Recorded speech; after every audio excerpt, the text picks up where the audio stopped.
Coach Passino alla vigilia di una nuova stagione, una stagione che prosegue in quello che è il vostro spirito. Lo scorso anno ci siamo sentiti diverse volte, prima e durante il campionato si predicava lavoro, umiltà, poi sono arrivati i risultati eclatanti e quest'anno crediamo che si possa continuare su questa falsariga. Tanto impegno, Coach Passino. È chiaro, la buona miscela tra il lavoro, l'impegno, l'umiltà, il sacrificio dovrà portarci, dovrà accompagnarci tutta la stagione, una stagione difficile, un campionato voluto fortemente dalla società.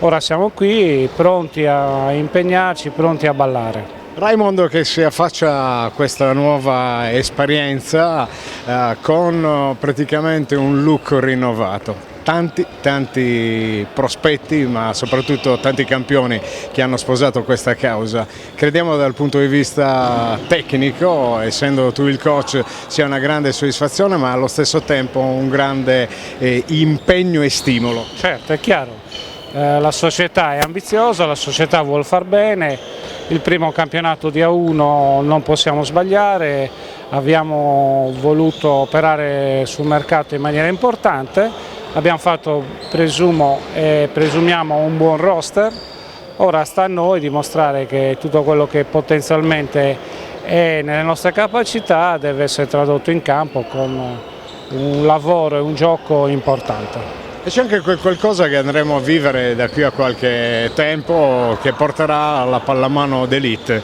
qui in città, un segnale per dire noi ci siamo in grado di organizzare anche eventi di una certa rilevanza e che se ne dica sarà pure pre-campionato, però si possono trarre dei segnali importanti per quello che ha da venire.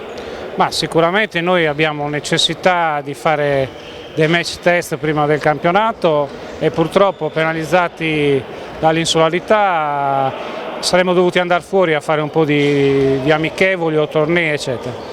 Parlando così con la società, loro hanno mostrato molto interesse nel provare a organizzare una cosa molto bella qua a Sassari.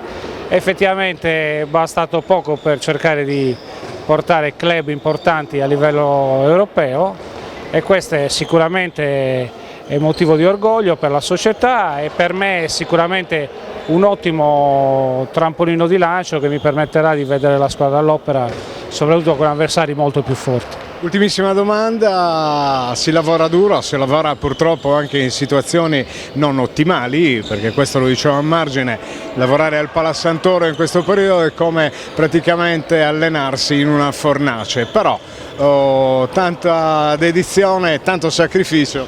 E anche perché questo è il nostro impianto, questa è la nostra struttura, vorrà dire che i ragazzi che sono abituati al sacrificio faranno uno sforzo in più, però noi vorremmo arrivare all'inizio della stagione preparati e non sarà sicuramente questi 35 gradi che ci fermano.